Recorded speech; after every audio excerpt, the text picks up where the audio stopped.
Welcome back to Renewable Rides. In this highlight episode, we dig into a shift that's quietly gaining momentum across commercial and industrial on-site energy, the re-underwriting of on-site energy assets. Solar systems deployed years ago are being reevaluated as CFOs and asset owners are asking some tough questions. Are these systems performing as promised? And how do we unlock more value from them going forward?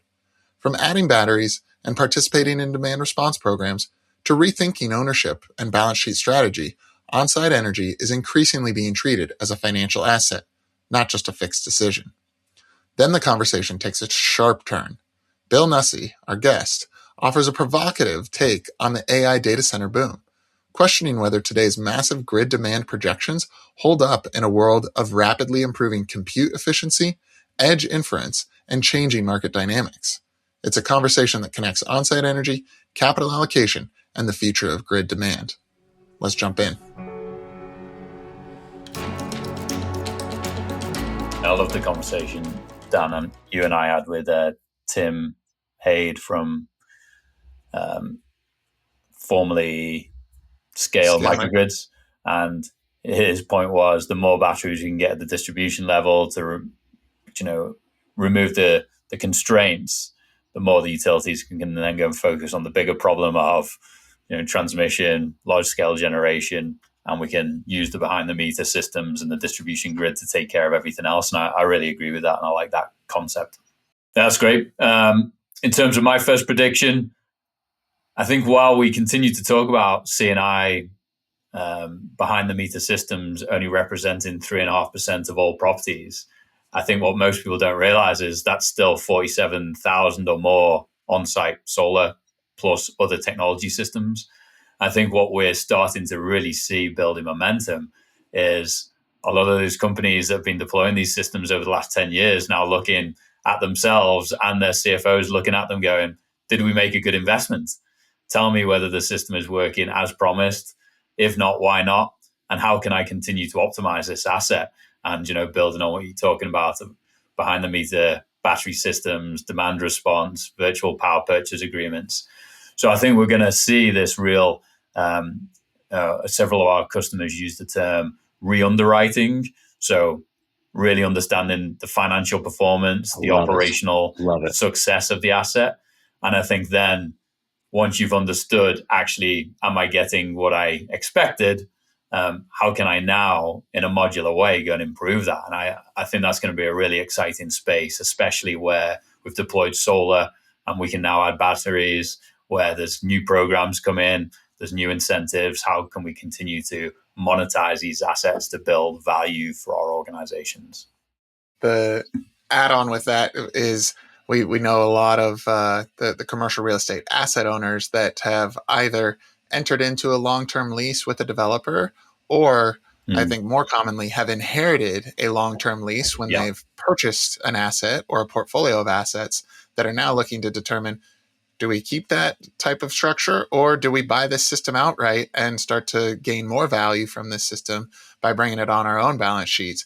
But you need to go through that effort to understand, okay, how long ago was the system built? What was the nameplate then? What was the expectations? How is it actually performing now? How can it play in the future markets?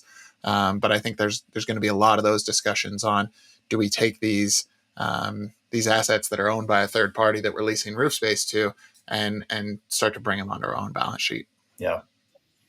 So that's very property centric. Bill, I'd love your prediction on where the whole macro AI discussion is going. I know you've got some good, great, strong opinions on this, and we'd love your reflections on where you think this will go in 26. Yeah. I have learned over the years that I'm reasonably good at picking some trends. I'm terrible at when they're going to happen. Clearly, nuclear is a good example of that with me. The AI data center build out seems like not just a bubble, but a substantial bubble. And again, I think everyone listening probably follows all this, but let me just give you a few of my thoughts on it. First of all, there was one report I read that said that if you remove the money being spent on the entire ecosystem around AI data centers, from the power generation to the NVIDIA and other chips and the building out the facilities and the memory chips and all that, if you remove that from the US economy GDP, we're actually in a recession. And So again, that was one economist. I don't take it as I don't take that as a full fact, but it's provocative that there's really been no, in American history, been no level of this kind of investment to goose the economy, and it's working. But then you start to realize, as many folks in the finance world and media world have done, is that a lot of the money being spent is circular. So somebody invests a whole bunch of money, and then that investment money becomes revenue to somebody else in the circle, and it all goes back around between the Magnificent Seven and others in that ecosystem, and more people piling into it. So it's become almost a commercial. It's become small scale. It's become a retail investor phenomenon. And if we actually see OpenAI go public, we're gonna, the number of people that are going to put money into this is terrifying. And I really hope that this isn't a bubble, but there's an interesting analog when I was writing Freeing Energy, and I studied the lead up to the Great Depression. And what my take on it was that the power companies specifically were investing in each other in a circular fashion, but there weren't the disclosure laws. So people didn't realize the degree to which my investment in your company was revenue back to my company. Yeah. And this is all off and what ended up, and then even some of the early power companies, there was so much money being made in the stocks of these companies that they would actually tell their customers to buy the stocks of the power companies as a means of better than savings accounts. And so you had the entire American economy wrapped up and in this sort of house of cards. And the guy behind most of it was a guy named Sam Insel, who was legendary and did an amazing job of defining the current electricity business as we know it. So to his credit, but he maxed out this behind the scenes codependency across all the participants in the power company.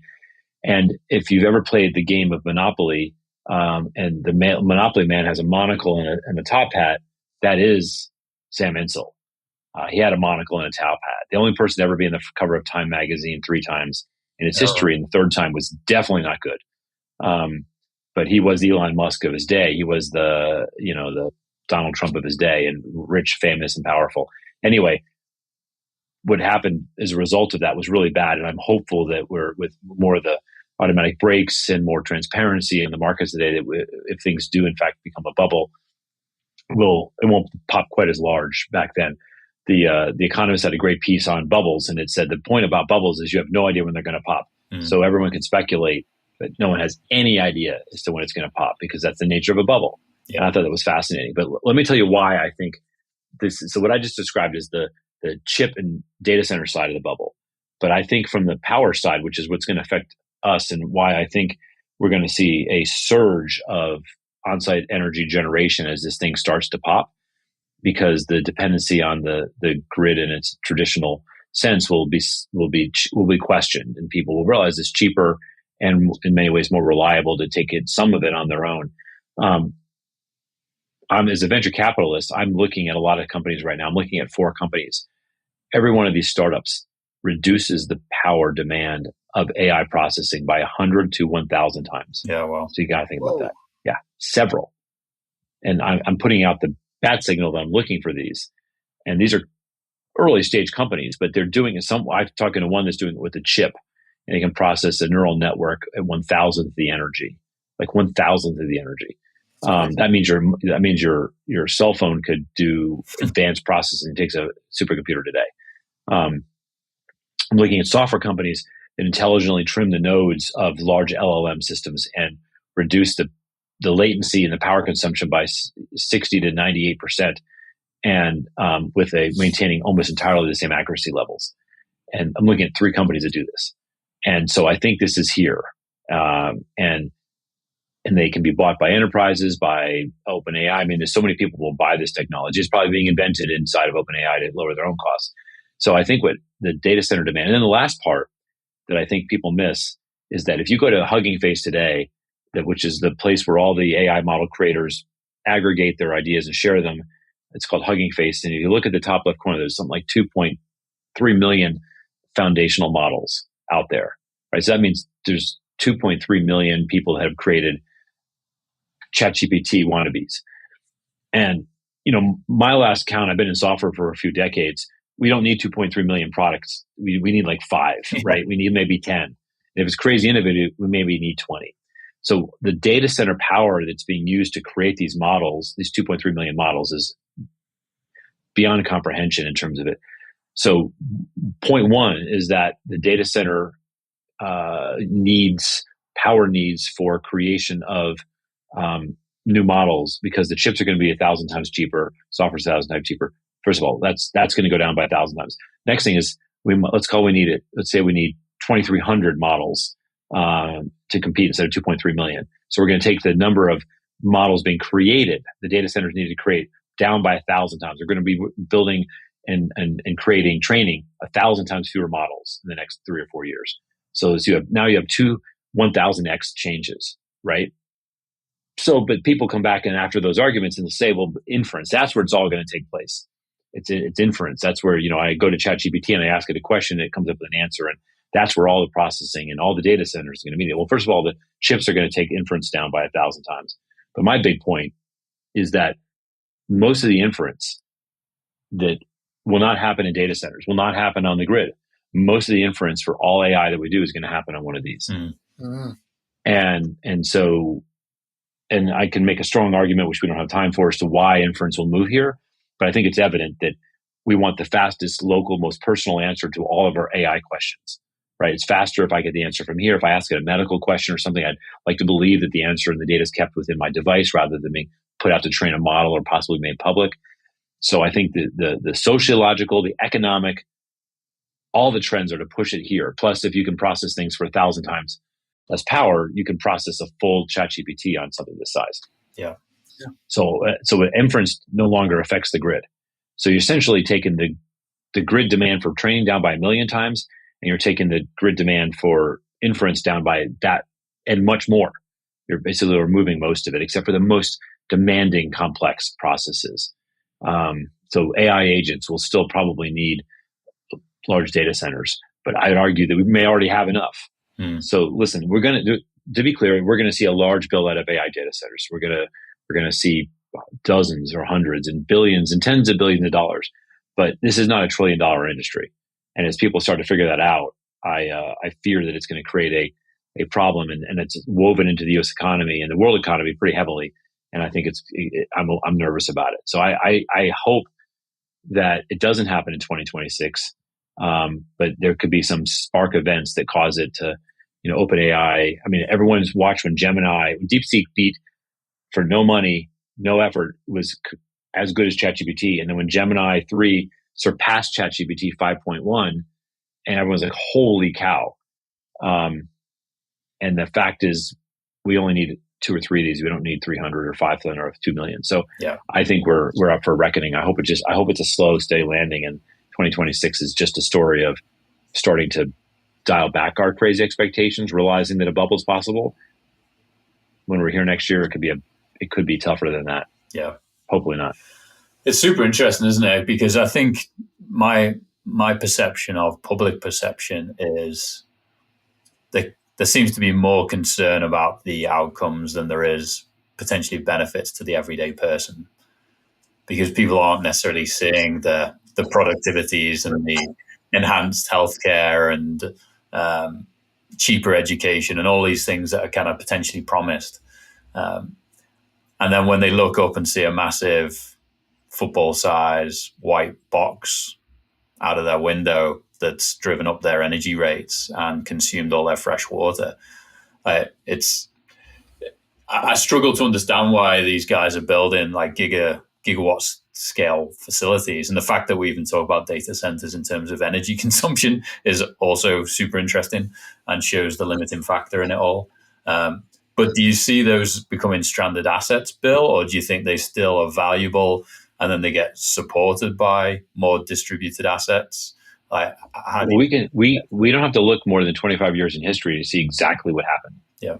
When the internet was taking off in 97, 98, 99, there was a massive data center build out, and there were companies, there were more household names than any of the ones today. And they were raising tons of money relatively for the time.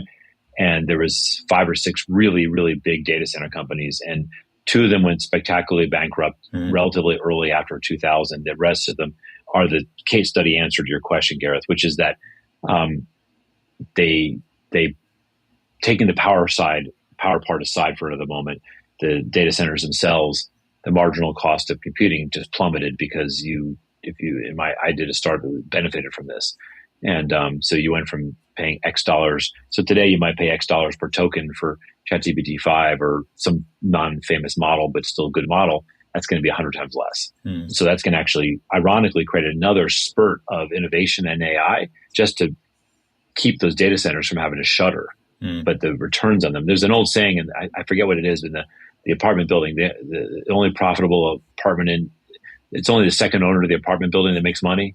And I think that's exactly what happened with the data centers back in 2000 through 2005, is that most of them got aggregated into a couple of large companies that had a little more capital, but the original investors in most of the independent data centers lost all their money. And I think there's a chance that's what's going to happen.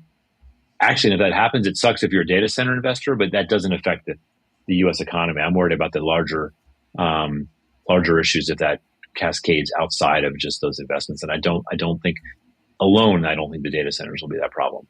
Yeah. But if we could build power plants as fast as the economists and the table beaters think we should, then we would probably have a huge issue with stranded asset and power plants. Yeah. But I don't think we can build them out fast enough. Yeah. Not even close. We receive a lot of questions from business leaders around the world wanting to learn more about the energy transition, what is possible, and where to start. So to help you stay informed and up to date on best practices, opportunities, risks, and success stories, we created an industry newsfeed at VECKTA.com/news with all our podcasts, blogs, and newsletter. Check it out and connect with Dan, myself, and the VECKTA team to learn more. Cheers and have a good one.